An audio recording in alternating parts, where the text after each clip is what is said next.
There are moments in life when the past comes knocking at your door, demanding to be heard. For me, that moment came on a quiet Sunday morning in Portland, Oregon, when I found a letter that would force me to face the man who destroyed my life 35 years ago. My name is Dorothy Mae Thompson. I am 75 years old, and I am about to tell you a story that will change the way you think about forgiveness forever. You see, some people think forgiveness is about being weak, about letting people walk all over you. But I am here to tell you that is not true. Forgiveness is the strongest thing a human being can do. It is not about the person who hurt you deserving mercy. It is about you deserving peace. And after 35 years of carrying a pain so deep it nearly destroyed me, I finally learned what real forgiveness means. But let me start from the beginning, because this story isn't just about forgiveness. It's about how one man's lies can destroy an entire family, how the justice system can fail the innocent, and how sometimes the only justice we get is the kind that comes from within our own hearts. It is about how I lost everything: my children, my home, my reputation, my dignity, all because of a carefully orchestrated deception that would make your blood boil. I am sitting here in my small apartment in Portland, looking at this letter with shaking hands. The return address says Robert Thompson, my ex-husband, the man who took everything from me. After 35 years of silence, he wants to see me. He says he's dying, that he has something important to tell me. But I already know what he wants to say, because the truth finally came out 15 years ago, and it was worse than I ever imagined. Before I continue, I want you to know that I've been through hell and back, and if you are watching this, maybe you've been through your own hell too. Maybe you've been betrayed by someone you trusted. Maybe you've lost everything you held dear. Maybe you've wondered if God has forgotten about you. If that is you, please don't go anywhere. Stick with me until the end of this story, because I promise you'll find something here that will give you hope. And if you haven't subscribed to our channel yet, please do that now. I want to hear your stories too, because sharing our experiences helps us heal. Tell me in the comments where you were watching from and what's on your heart today. Your story matters, and I want to connect with you. Now, let me paint you a picture of who I was before everything fell apart. In 1990, I was Dorothy Mae Sullivan Thompson, 40 years old, married to Robert Thompson for 18 years. We lived in a beautiful house in Evanston, Illinois, just outside Chicago. Robert was a respected bank manager, and I was a devoted wife and mother to our 3 children. Michael was 12, Sarah was 9, and little David was just 6 years old. They were my world, my everything, my reason for breathing. I thought I had the perfect life. I spent my days taking care of our home, volunteering at the children's school, and making sure my family had everything they needed. Robert seemed like the ideal husband. He provided well for us. He was respected in the community, and he never raised his voice or his hand to me. People used to tell me how lucky I was to have such a good man, such a stable marriage, such beautiful children. But you know what they say about things that seem too good to be true? Underneath that perfect exterior, Robert was living a double life that would eventually destroy everything we had built together. He was having an affair with his secretary, a young woman named Melissa, who was barely 25 years old. But that wasn't the worst part.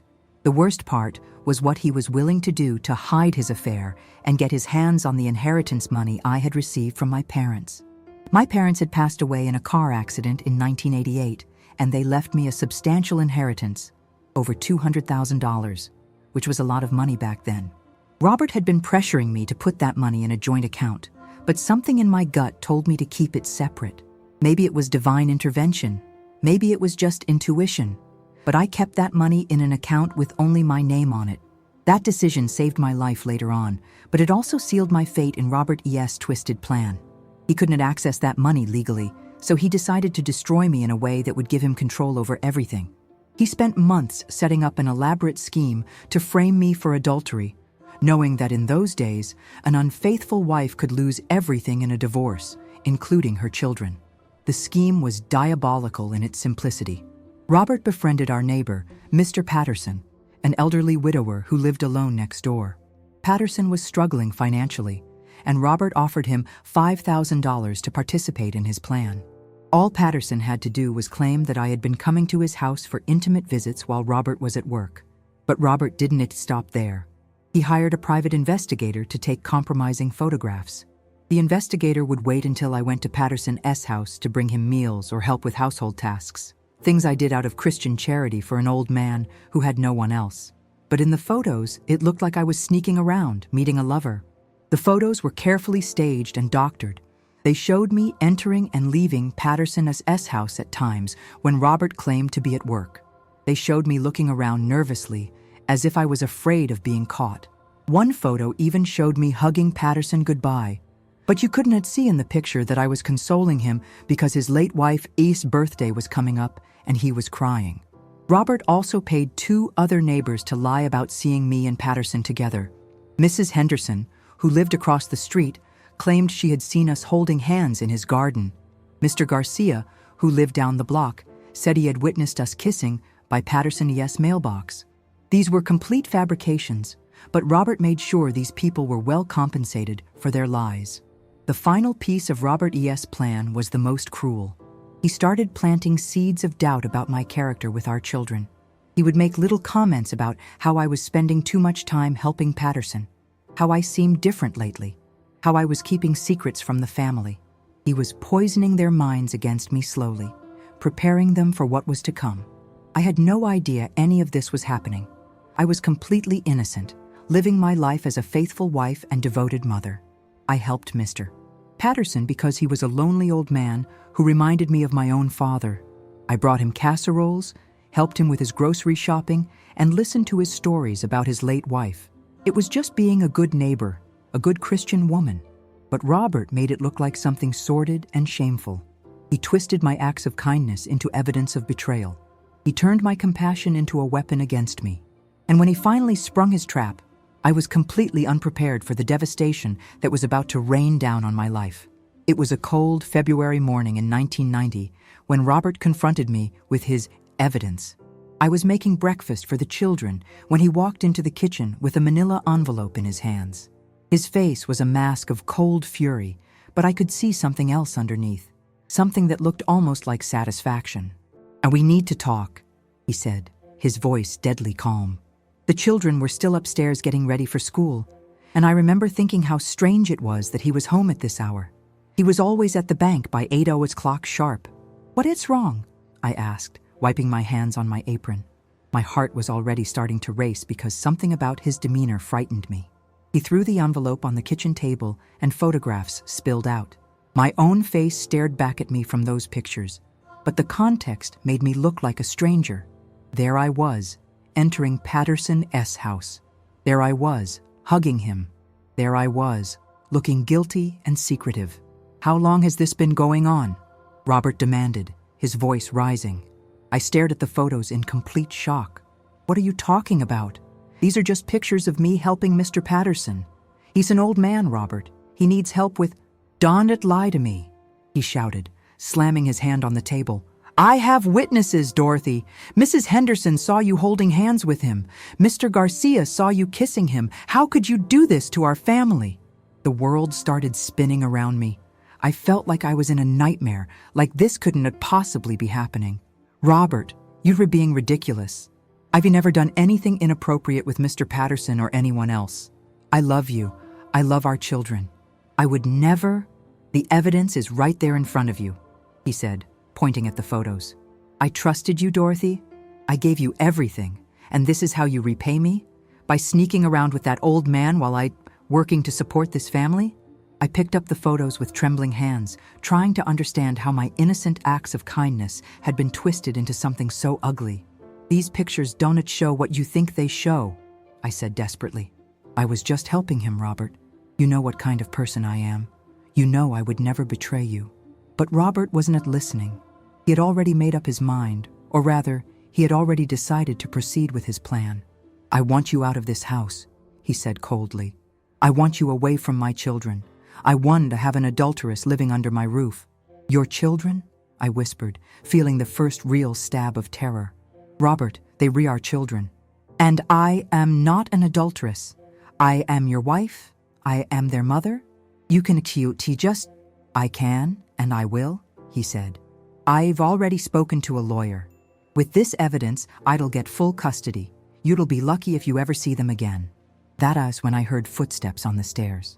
Michael, Sarah, and David were coming down for breakfast, and they walked into the kitchen to find their parents having the fight that would tear their family apart forever. I will never forget the looks on their faces when they saw those photographs scattered across the table. "What is happening?" Michael asked, his voice small and scared. Robert's expression softened when he looked at the children, but when he turned back to me, his eyes were like ice. "Your mother has been lying to us," he said quietly. "She's been seeing another man behind our backs." "Mommy?" Sarah's voice was barely a whisper. I knelt down to their level, my heart breaking into a million pieces. "Babies, listen to me. Daddy is confused about something. I would never do anything to hurt our family. I love you more than anything in this world." But Robert had already poisoned their minds against me. "Dante, listen to her lies," he told them. "She's been deceiving all of us. She chose that man over her own family." Little David started crying, and Sarah ran to Robert's side. Only Michael stood there looking uncertain, like he didn't know what to believe. I reached out to comfort David, but Robert picked him up and stepped away from me. "Don't touch him," he said. "Don't touch any of them. Pack your things and get out of my house." "Robert, please," I begged. "Let us talk about this rationally. Let us go to counseling. Let us figure this out together. Don't do this to our children." But his mind was made up. Within hours, he had changed the locks on our house. He had called the police and told them I was trespassing. He had called the school and told them I was no longer authorized to pick up the children. He had frozen our joint bank account and canceled my credit cards. Overnight, I went from being a respected wife and mother to being a homeless woman with nothing but the clothes on my back and the money in my separate account. But even worse than losing my home and my security was losing my children. They were confused and frightened, and Robert made sure they believed it was all my fault. The legal battle that followed was a nightmare. Robert had money, connections, and what appeared to be solid evidence of my infidelity. I had a truth that no one wanted to hear. My lawyer advised me to just accept whatever custody arrangement Robert offered, because fighting him would be expensive and likely unsuccessful. "Mrs. Thompson," my lawyer said during one of our meetings, "your husband has photographs, witness statements, and a clean reputation in the community. You have denials. The court is going to believe the evidence, not your word." "But I am innocent," I insisted. "There has to be a way to prove that. Even if you could prove your innocence, which would be nearly impossible, the damage is already done. Your children have been told that you betrayed the family." They were angry and confused. Fighting this in court will only traumatize them further. So I made the worst decision of my life. I agreed to give Robert full custody in exchange for visitation rights. I thought that once the dust settled, once the children had time to process everything, they would want to see me again. I thought that being their mother would be enough to bring them back to me. I was wrong. Robert made sure of that. He told the children that I had abandoned them, that I had chosen my lover over my family. He moved them to a different school district and changed their phone number. When I showed up for my court-ordered visitation, he claimed the children didn't want to see me, that seeing me would be too traumatic for them. The legal system failed me completely. When I tried to enforce my visitation rights, Robert's lawyer argued that I was harassing the family. When I tried to investigate the photographs and witness statements, I was told that the case was closed. When I tried to appeal the custody decision, I was told that I had already agreed to the arrangement. Within 6 months, I had lost everything. My husband, my children, my home, my reputation, my place in the community. People crossed the street to avoid me. Former friends stopped returning my calls. Even my own sister began to doubt my innocence when she heard about the evidence against me. The inheritance money that Robert had wanted so badly became my only lifeline. I used it to survive, to pay for a tiny apartment, to buy food and basic necessities. But no amount of money could fill the hole in my heart where my children used to be. I cried myself to sleep every night, wondering what they were doing, whether they missed me, whether they believed the lies about me. And that is when the real nightmare began. Because losing my children was just the beginning of a journey that would take me to the darkest places of the human soul and eventually lead me to a kind of peace I never thought possible. The question that haunted me every single day was simple. How do you forgive someone who has taken everything from you? How do you let go of anger when the person who hurt you is still hurting your children with his lies? How do you find peace when justice seems impossible? I'm about to tell you how I found the answers to those questions. But first, I need you to understand just how dark things got before the light began to shine through. The first year after losing my children was like living in a fog. I would wake up every morning and for just a split second, I would forget what had happened. I would think about making breakfast for Michael, Sarah, and David, and then reality would come crashing back down on me like a brick wall. I had rented a small studio apartment on the south side of Chicago in a neighborhood that was rough but affordable. The building was old and drafty, with thin walls that let in every sound from the street. My neighbors were mostly people who, like me, had fallen through the cracks of society. There were single mothers struggling to make ends meet, elderly people living on Social Security, and men who could not find steady work. At first, I tried to maintain some semblance of the life I had known. I would get dressed every morning, put on makeup, and go out looking for work. But every potential employer would ask for references, and Robert had made sure that no one in our social circle would vouch for me. The story of my supposed infidelity had spread through the community like wildfire, and people who had once considered me a friend now looked at me with disgust and pity. After months of rejections, I finally found work at a diner called Mel S. Place. It was a 24-hour establishment that served truckers, night shift workers, and people who had nowhere else to go. The owner, Mel Rodriguez, was a gruff man in his 60s who didn't ask too many questions about my past. He just needed someone who would show up on time and work hard. "I don't care what you did or didn't do," Mel told me on my first day. "All I care about is that you can carry a tray without dropping it and that you treat my customers with respect. Can you do that?" I nodded, grateful for the chance to earn an honest living. The work was hard. I was on my feet for 8 hours at a time, dealing with difficult customers, cleaning tables, and trying to remember complex orders. But it was better than sitting alone in my apartment, drowning in my own thoughts. The worst part about those early days wasn't the physical exhaustion or the financial struggle. It was the constant ache in my chest where my heart used to be. I would see children on the street and wonder if my own kids were happy, if they were doing well in school, if they ever thought about me. I would walk past playgrounds and remember pushing David on the swings, or helping Sarah with her homework, or watching Michael play baseball. I tried to contact them through the school, but Robert had made sure that was impossible. I tried to send birthday cards and Christmas presents, but they were returned unopened. I even hired a private investigator to find out if the children were okay, but Robert had moved them to a different state, and the investigator couldn't track them down. The loneliness was overwhelming. I had no friends, no family support, and no one to talk to about the pain I was experiencing. I would come home from work and sit in my empty apartment, staring at the few photographs I had managed to save. There was one picture of all 3 children at Christmas, their faces glowing with happiness, and I would hold it and cry until I had no tears left. That is when I started drinking. Not heavily at first, just a glass of wine with dinner to help me sleep. But gradually, it became 2 glasses, then 3, then a whole bottle. Alcohol was the only thing that could quiet the voices in my head, the ones that told me I was worthless, that I deserved what had happened to me, that my children were better off without me. One particularly dark night, about 2 years after the divorce, I found myself standing on the balcony of my apartment building, looking down at the street below. The pain was so intense that I honestly considered whether life was worth living. I thought about how easy it would be to just step off that ledge and end the suffering once and for all. But something stopped me. Maybe it was the thought of my children. Maybe it was some instinct for survival, or maybe it was something else entirely.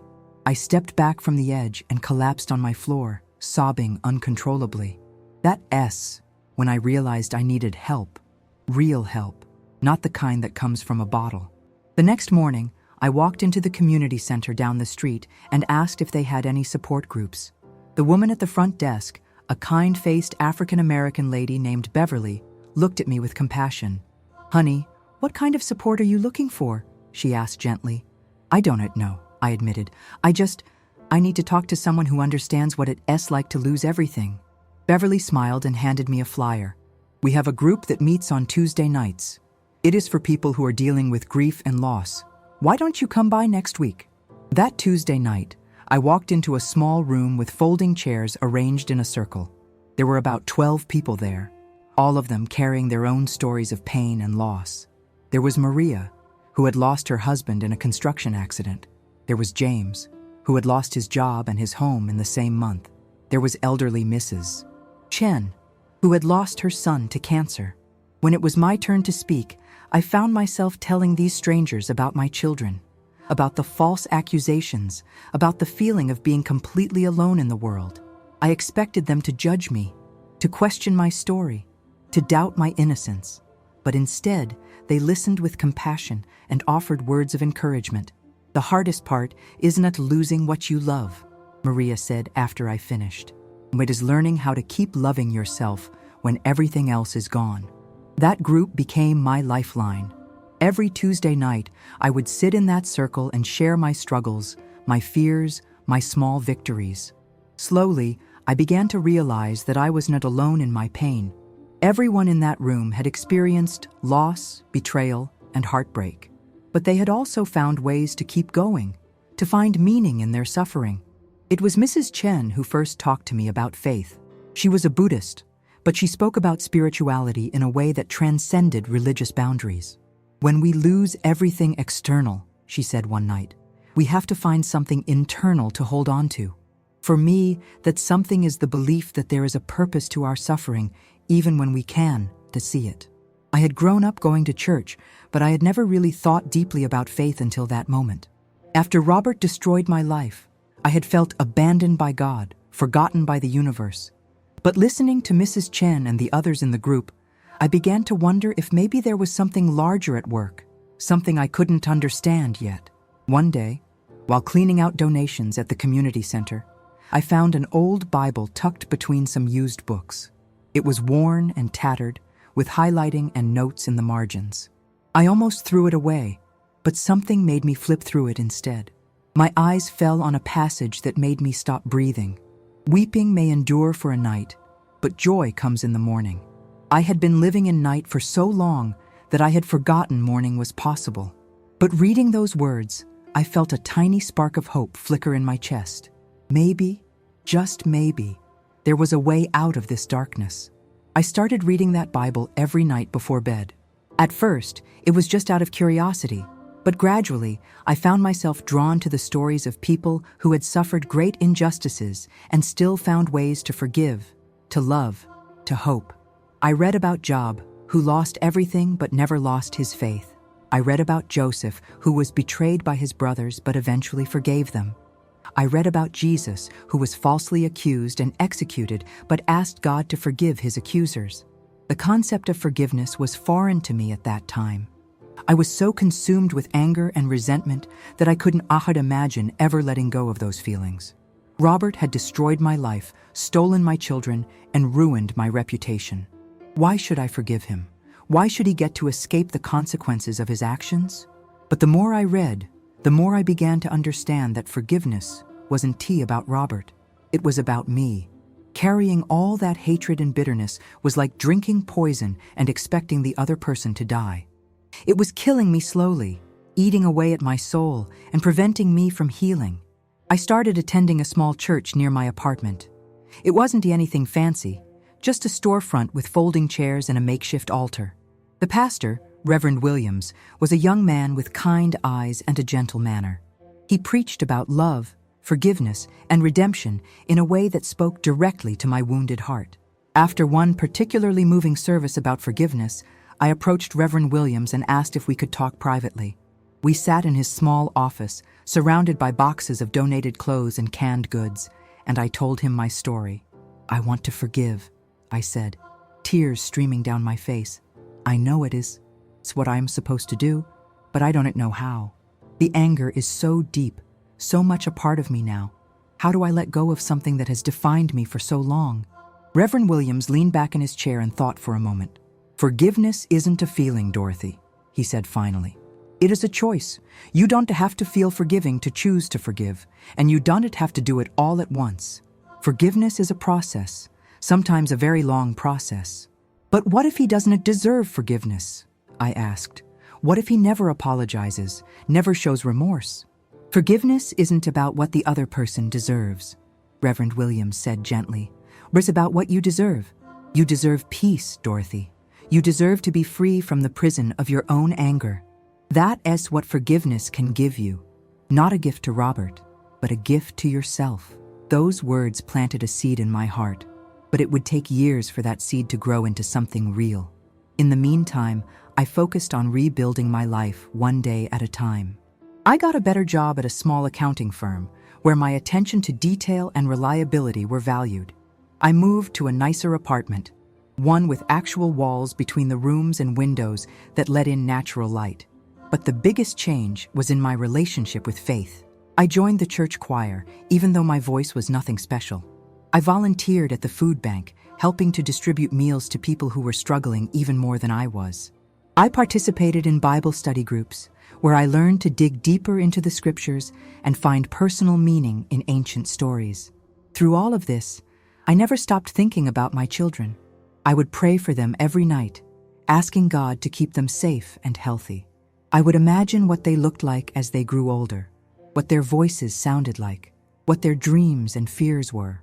I carried them in my heart even when I couldn't carry them in my arms.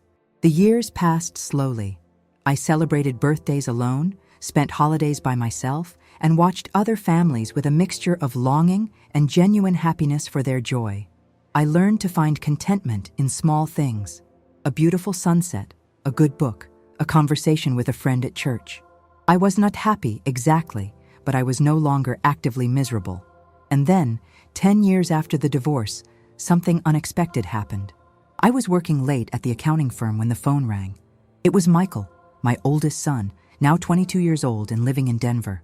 I almost didn't recognize his voice. It was deeper, more mature, but still carried the same gentle tone I remembered from his childhood. "Mom?" he said hesitantly. "Is this really you?" I dropped the phone and started crying so hard that I couldn't speak. When I finally picked it up again, Michael was still there, waiting patiently. "I've been looking for you for months," he said. "Dad told us you had moved away and didn't want to see us anymore, but I never believed that. I knew you would never abandon us willingly." We talked for 3 hours that night. Michael told me about his life, his job as a teacher, his girlfriend who he was planning to marry. He told me about Sarah, who was studying to be a nurse, and David, who was in college majoring in music. He told me that they had all wondered about me over the years, that they had never stopped loving me despite what Robert had told them. "We want to see you," Michael said before we hung up. "All of us. We want to rebuild our relationship if you were willing." I was more than willing. Within a month, I had flown to Denver to meet with all 3 of my children. It was awkward at first. We were essentially strangers who happened to share DNA and memories from long ago. But love has a way of bridging even the deepest gaps, and slowly, carefully, we began to rebuild what Robert had torn apart. They told me about their childhood after the divorce, how Robert had remarried quickly, and how their stepmother had been kind but distant. They told me about the questions they had asked about me, and how Robert had always changed the subject or given vague answers. They told me about the times they had cried for me, especially when they were younger, and how Robert had told them that missing me was a sign of disloyalty to their new family. "We never stopped loving you," Sarah said through tears during one of our conversations. "We just didn't know how to find you, or if you wanted to be found." Hearing those words was like having a piece of my soul return to me. The children I had lost were now adults, and they were good people despite everything they had been through. Michael was compassionate and thoughtful. Sarah was determined and caring, and David was creative and gentle. They had grown up without me, but they had grown up well. But even as I rejoiced in being reunited with my children, there was still a part of me that burned with anger toward Robert. He had stolen 15 years of their lives from me, 15 years of birthdays and graduations and everyday moments that I could never get back. He had poisoned their minds against me and made them believe I had abandoned them. He had caused them pain and confusion that they carried into their adult lives. I found myself praying about this anger, asking God to help me let it go. I knew that holding on to it would only hurt me and potentially damage my rekindled relationships with my children. But forgiveness still felt impossible. Robert had not only hurt me, He had hurt them too, and that was something I found much harder to forgive. It was during this time of internal struggle that I made a decision that would change everything. I decided to hire a private investigator to look into Robert E.'s past, not for revenge, but for closure.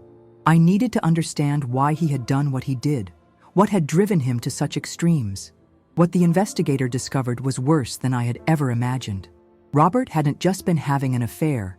He had been systematically stealing money from the bank where he worked. The inheritance money from my parents had been his way of replacing some of what he had stolen, buying himself time before the theft was discovered. But that wasn't the worst part. The worst part was that Mr. Patterson, the neighbor who had been paid to lie about me, had been diagnosed with dementia shortly after Robert H.'s scheme was exposed. He had been confused and frightened, and Robert had taken advantage of his condition to manipulate him into participating in the fraud. The investigator also discovered that Robert had been involved in at least 2 other similar schemes, ruining other people's lives to protect his own interests. He was a con artist, a manipulator, someone who felt no remorse for the pain he caused others. Learning this information was both devastating and liberating. It was devastating because it confirmed that my life had been destroyed by someone who felt no guilt or remorse about what he had done. But it was also liberating because it proved, once and for all, that I had been completely innocent of the charges against me. Armed with this information, I could have pursued legal action against Robert. I could have tried to expose him publicly, to make him pay for what he had done. But by that time, my relationship with Faith had grown deep enough that I realized revenge would only continue the cycle of pain. Instead, I did something that surprised even me. I wrote Robert a letter. In that letter, I told him that I knew the truth about what he had done. I told him about the pain he had caused, not just to me, but to our children. I told him about the years of suffering, the nights of crying, the times I had wanted to give up on life entirely. But then I told him something that shocked me as I wrote it. I told him that I forgave him, not because he deserved forgiveness, but because I deserved peace. Not because what he had done was acceptable, but because carrying hatred was destroying me from the inside out. Not because I was weak, but because I had finally learned that forgiveness is the strongest thing a human being can do. I mailed that letter and never received a response. I didn't expect one. The letter wasn't T for Robert. It was for me. It was my way of officially releasing the anger and resentment that had been eating away at my soul for 20 years. The change was immediate and profound. I felt lighter, freer, more at peace than I had been since before my life was turned upside down. I was able to fully embrace my relationships with my children without the shadow of bitterness hanging over me. I was able to find joy in everyday moments, to laugh without reservation, to love without fear. But the story doesn't end there. Because 15 years after I wrote that letter, 25 years after Robert destroyed my life, I would face the ultimate test of my forgiveness. I would have to look him in the eye and decide whether my faith was strong enough to withstand the final confrontation with the man who had taken everything from me. That test came in the form of the letter I am holding in my hands. Right now, the one that arrived 3 weeks ago and has been sitting on my kitchen table ever since. Robert is dying and he wants to see me. He says he has something important to tell me, something that can wait any longer. I know what he wants to say. I know he wants to confess, to apologize, to ask for forgiveness before he meets his maker. And I know that every fiber of my being wants to tell him no, to let him die with the weight of his sins on his conscience. But I also know that true forgiveness, the kind that sets you free, requires more than just writing a letter.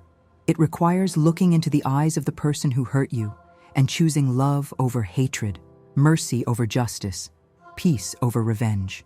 The question is, am I strong enough to do that? After 35 years of pain, after decades of rebuilding my life from the ashes of his destruction, am I ready to face Robert Thompson one last time? The answer to that question would determine not just how his story ends, but how mine continues.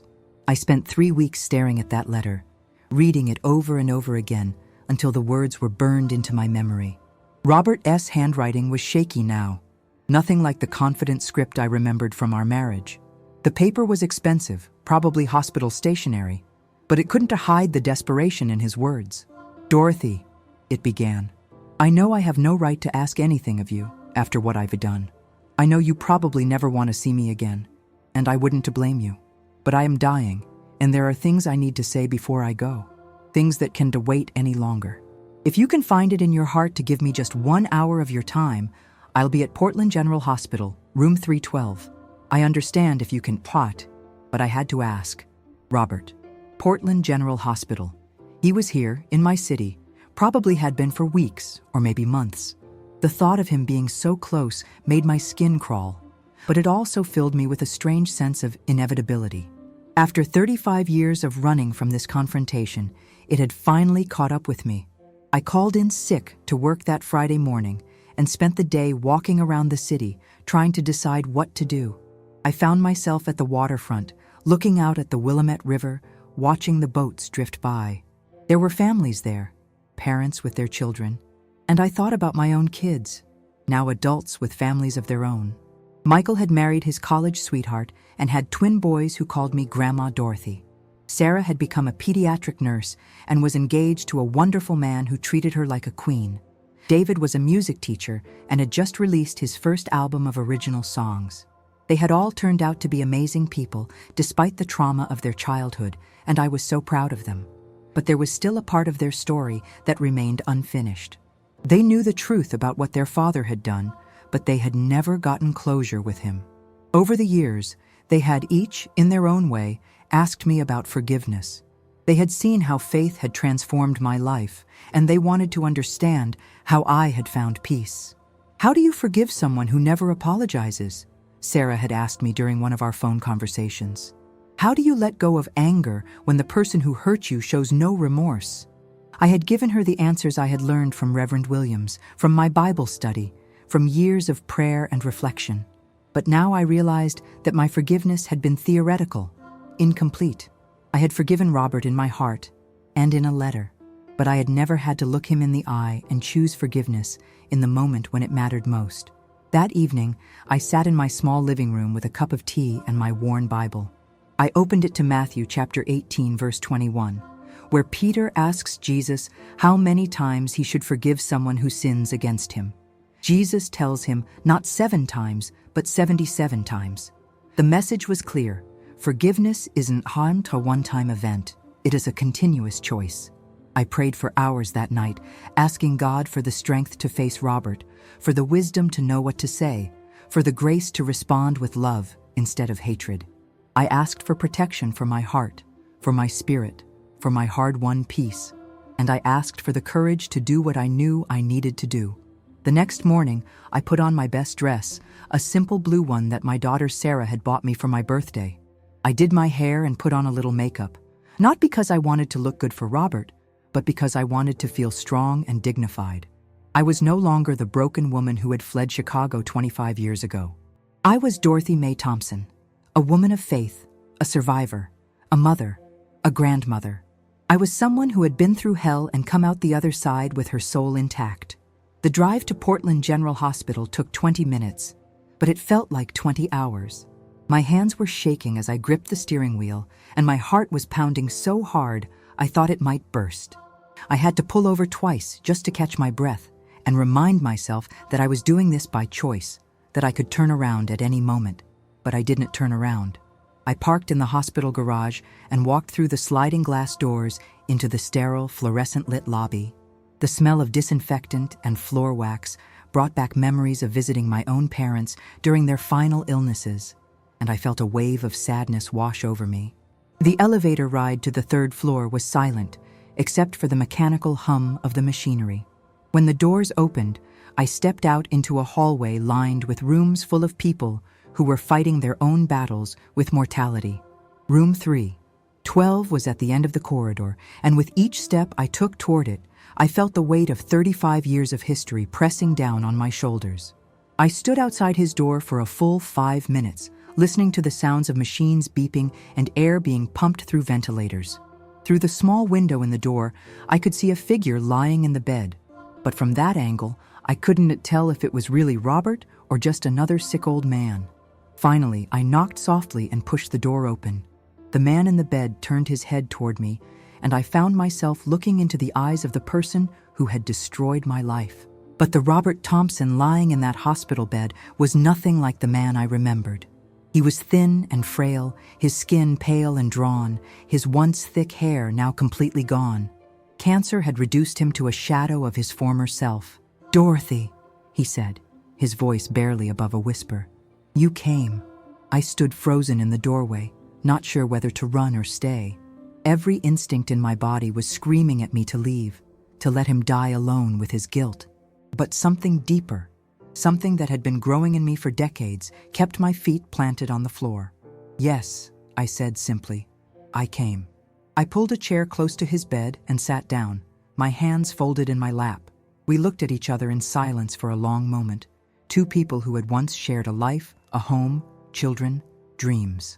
Now we were strangers, separated by years of pain and betrayal. "You look good," Robert said finally. "Older, but good. Peaceful." "What did you want to tell me, Robert?"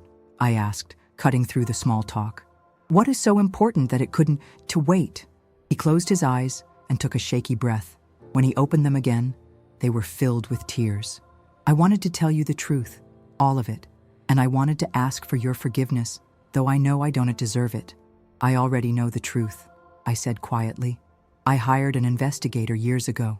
I know about the bank, about Melissa, about Mr. Patterson.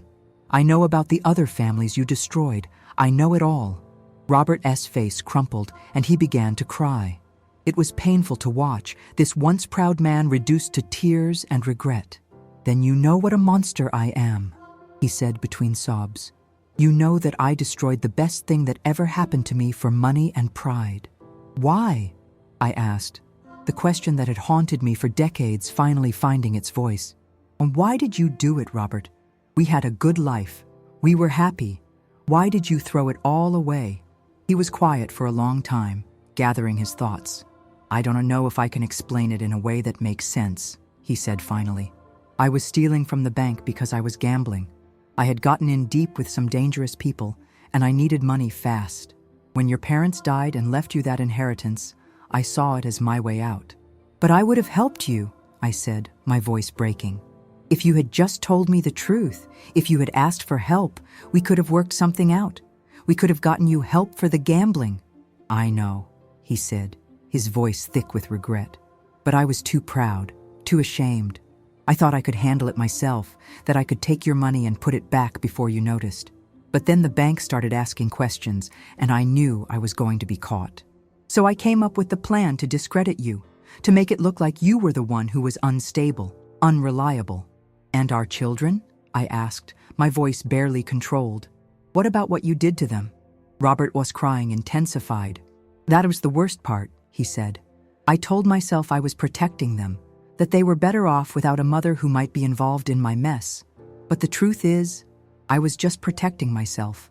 I was so scared of losing everything that I was willing to sacrifice anyone, even my own children, E's relationship with their mother. They suffered because of what you did," I said, my anger finally breaking through. "They spent years wondering why their mother had abandoned them. They grew up thinking I didn't love them enough to fight for them." "I know," Robert said, his voice breaking. "I know, and I'll never forgive myself for that. When Michael found you, when all three of them started rebuilding their relationship with you, I realized what I had taken from them. I realized that I had stolen their mother from them for 15 years, and I had stolen 15 years of their lives from you. So why now?" I asked. "Why are you telling me this now when you were re-dying? Why didn't you tell the truth years ago when it could have made a difference?" Robert looked at me with eyes that held more pain than I had ever seen in another human being. "Because I am a coward," he said simply. "I was too much of a coward to face what I had done, too selfish to give up the lie that had become my life. I remarried, started over, tried to pretend that you and the kids were just a chapter in my past that was closed. But it wasn't closed," I said. "It was never closed. You left us all broken and scattered, and we had to find our own way back to each other." "I know," he said, "and I know that saying I am sorry doesn't to fix anything. I know that apologizing doesn't to give you back the years I stole from you. But I needed you to know that I know what I did was wrong. I needed you to know that not a day has gone by that I haven't thought about what I destroyed. I sat there listening to him, feeling a strange mixture of vindication and sadness. This was the confession I had dreamed of hearing for 35 years, the acknowledgement of my innocence that I had craved. But now that I had it, it felt hollow, insufficient. No amount of apology could give me back the years of my children's childhood that I had missed. No confession could erase the nights I had cried myself to sleep, wondering if my babies were safe and happy. What do you want from me, Robert? I asked. What do you expect me to say? I want you to forgive me, he said, his voice barely audible. I know I don't deserve it. I know I have no right to ask. But I'm afraid, Dorothy. I'm afraid of dying with this weight on my soul. I'm afraid of facing whatever comes next, carrying all this guilt. There it was, the moment I had been preparing for without knowing it. The moment when all my years of spiritual growth, all my prayers about forgiveness, all my faith in God's grace would be put to the ultimate test. The man who had destroyed my life was lying before me, vulnerable and afraid, asking for something that only I could give him. I could feel the anger rising in my chest, the same anger that had sustained me through the darkest years of my life. Part of me wanted to tell him no, to let him die with the weight of his sins on his conscience. Part of me wanted to make him suffer the way he had made me suffer, to give him a taste of the despair and hopelessness he had inflicted on me. But then I thought about the woman I had become, the faith that had carried me through the darkness, the peace that had taken me decades to find. I thought about my children who had learned to forgive their father despite everything he had done. I thought about the words Reverend Williams had spoken to me so many years ago. Forgiveness isn't about what the other person deserves. It's about what you deserve. I deserved peace. I deserved to be free from the prison of my own anger. I deserved to walk out of that hospital room as a woman who had chosen love over hatred, mercy over justice, forgiveness over revenge. I reached out and took Robert's hand. It was cold and thin, nothing like the strong hands I remembered from our marriage. Robert, I said, my voice steady and clear, I forgive you. He looked at me with disbelief, as if he couldn't quite process what I had said. You forgive me? Yes, I said, squeezing his hand gently. I forgive you. Not because you deserve it, but because I deserve to be free from the anger that has been eating away at my soul for 35 years. I forgive you because God has forgiven me for my own sins, and I am called to extend that same grace to others. Robert began to sob uncontrollably, great heaving sobs that shook his entire body. Thank you, he whispered between tears. Thank you, Dorothy. You don't know what this means to me. I do know, I said quietly. Forgiveness is the most powerful force in the universe. It breaks chains, it heals wounds, it sets captives free. But Robert, I need you to understand something. Forgiving you doesn't mean that what you did was okay. It doesn't erase the consequences of your actions or the pain you caused. It just means that I am choosing to release you from the debt you owe me and trust God to handle the rest. I understand, he said, his voice still shaking. I don't expect forgiveness to fix everything. I just needed to know that you didn't hate me anymore. And I don't hate you, I said, and as I spoke the words, I realized they were true. Somewhere along the way, without even realizing it, the hatred had transformed into something else.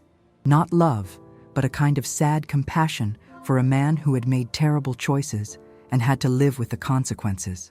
I'm sorry you re-dying, Robert. I'm sorry you re-afraid. And I am sorry that it took 35 years for us to have this conversation. We sat in silence for a while, holding hands like the old married couple we had once been. It was surreal, this moment of peace after decades of pain. I could feel something shifting inside me, a final release of the last vestiges of anger and resentment I had been carrying. How are the kids? Robert asked finally. Are they happy? They wonderful, I said, smiling through my tears. Michael is a teacher, married with twin boys. Sarah is a nurse, engaged to a good man. David is a music teacher and a songwriter. They were all amazing people, Robert. They turned out well despite everything. I am glad, he said. I am so glad. They deserved better than what I gave them. They did, I agreed, but they re-strong and they re-kind, and they've learned to forgive too. That is the thing about forgiveness, Robert. It is contagious. When one person chooses to forgive, it creates space for others to do the same. Robert closed his eyes and was quiet for a long moment. When he opened them again, he looked more at peace than I had seen him since I walked into the room. "Will you do something for me?" he asked. "What? Will you tell the kids that I am sorry? That I know I failed them as a father, but that I am proud of the people they've become?" I squeezed his hand. "I'll tell them." "Will you tell them that their mother is the strongest, most gracious woman I've ever known? That they were lucky to have her?" "I'll tell them that too." We talked for another hour, sharing memories of our children when they were young, talking about the good times we had shared before everything went wrong. It was healing in a way I hadn't expected, this chance to remember the man Robert had been before his choices destroyed our family. When visiting hours were over, I stood to leave. Robert looked at me with gratitude and something that might have been love. "Dorothy," he said, "I know this doesn't change anything, but I want you to know that I loved you. I really did love you." "I know," I said, "and I loved you too." That is what made the betrayal so devastating. But love isn't just a feeling, Robert. It is a choice, a commitment, a decision to put someone else's well-being above your own. You stopped choosing love when you chose to protect yourself at our expense. He nodded, understanding. "You'd be right. I'm sorry it took me so long to learn that lesson." "We all learn at our own pace," I said. "The important thing is that you learned it before it was too late." I leaned down and kissed his forehead, a gesture of mercy and closure. "Goodbye, Robert. I pray that you find peace. Thank you, Dorothy, for everything, for forgiving me, for raising our children to be good people, for showing me what real grace looks like. I'll never forget this." I walked out of that hospital room a different person than the one who had walked in. The weight that I had been carrying for 35 years was gone, lifted from my shoulders by the simple act of choosing forgiveness over revenge. I felt light, free, renewed in a way that I hadn't experienced since before my life was turned upside down. Robert died 3 days later. I attended his funeral, not out of obligation, but out of a sense of closure. My children were there too, and we sat together as a family, finally at peace with the man who had shaped our lives in ways both terrible and ultimately redemptive. After the service, Michael pulled me aside. "Mom," he said, "I heard that you went to see Dad before he died. I want you to know how proud I am of you for that." "It was something I needed to do," I said. "For me, not for him." "I know," he said. "And that is what makes it so remarkable. You chose forgiveness when you could have chosen revenge. You chose love when you could have chosen hatred. You showed us what real strength looks like." Sarah and David echoed their brother As's sentiments. They had all learned about forgiveness from watching me navigate my own journey of healing, and they had applied those lessons to their own relationships with their father. We had become a family again, not in spite of what Robert had done, but because of how we had chosen to respond to it. Now, as I sit in my apartment in Portland, looking at the photographs of my children and grandchildren, I reflect on the journey that brought me here. 35 years ago, I thought my life was over. I thought that the betrayal and loss I had experienced would define me forever, but I was wrong. The truth is, we are not defined by what happens to us. We are defined by how we choose to respond to what happens to us. We can choose to be victims, or we can choose to be victors. We can choose to be consumed by anger and resentment, or we can choose to be transformed by grace and forgiveness. Forgiveness didn't come easily to me. It was a process that took decades, a choice that I had to make over and over again. But it was the key that unlocked the prison of my own pain and set me free to live the life God intended for me. I want you to know that if you are carrying anger, resentment, or bitterness towards someone who has hurt you, you don't have to carry it forever. Forgiveness is available to you, not as a gift to the person who wronged you, but as a gift to yourself. It won to erase the past or eliminate the consequences of someone else's actions, but it will free you from the burden of carrying their debt. Forgiveness is not about forgetting what happened or pretending it did not matter. It is about choosing to release your right to revenge and trusting that God's justice is better than your own. It is about deciding that your peace is more important than someone else's punishment. If you are struggling with forgiveness, I encourage you to start with prayer. Ask God to soften your heart, to give you the strength to let go of the anger that is eating away at your soul. Read the stories of people in the Bible who forgave great wrongs and found peace in the process. Surround yourself with people who will support your journey toward healing. And remember, forgiveness is not a one-time event. It is a daily choice, a continuous act of will. Some days it will be easier than others. Some days you'll feel strong and gracious, and other days you'll feel angry and resentful. That is normal. That is human. The important thing is to keep choosing forgiveness, even when it is difficult. My story is not unique. There are millions of people who have been betrayed, abandoned, and hurt by those they trusted most. But there are also millions of people who have found a way to forgive, to heal, to move forward with their lives. If I can do it, you can do it too. The letter from Robert that started this whole journey is still sitting on my kitchen table. But now, instead of being a source of anxiety and dread, it's a reminder of how far I've come. It's a testament to the power of forgiveness to transform even the darkest situations into opportunities for growth and healing. I am 75 years old, and I've never been happier or more at peace. I have a wonderful relationship with my children and grandchildren. I have meaningful work helping other women who are going through difficult times. I have a faith that sustains me through any challenge life might bring. But most importantly, I have the peace that comes from knowing that I have forgiven and been forgiven. I have experienced the grace of God in my own life, and I have been able to extend that grace to others. That is the true victory, the real triumph over the forces that sought to destroy me.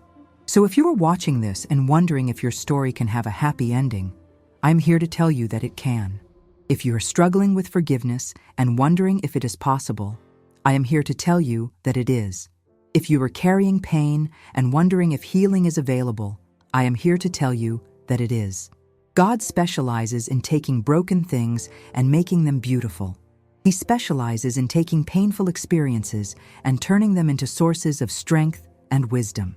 He specializes in taking victims and turning them into victors. Your story isn't over yet. The pain you're experiencing right now is not the end of your story. There is hope, there is healing, there is forgiveness available to you if you are willing to receive it.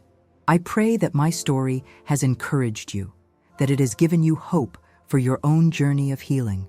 I pray that you will find the strength to forgive those who have hurt you, not because they deserve it, but because you deserve peace. And I pray that you will discover, as I have, that forgiveness is not a sign of weakness, but the ultimate expression of strength. It is not about letting people off the hook, but about getting yourself off the hook of carrying their burden. Thank you for listening to my story. Thank you for allowing me to share this part of my journey with you. If this has touched your heart, please share it with someone who needs to hear it. And please, tell me your story too. We are all in this together, and together we can find our way to healing, to peace, to forgiveness. May God bless you and give you the strength to choose forgiveness, no matter how difficult it may seem. May you find the peace that passes all understanding, the joy that comes in the morning, and the freedom that comes from letting go. This is Dorothy Mae Thompson, and this is my story of forgiveness. Thank you for being part of my journey.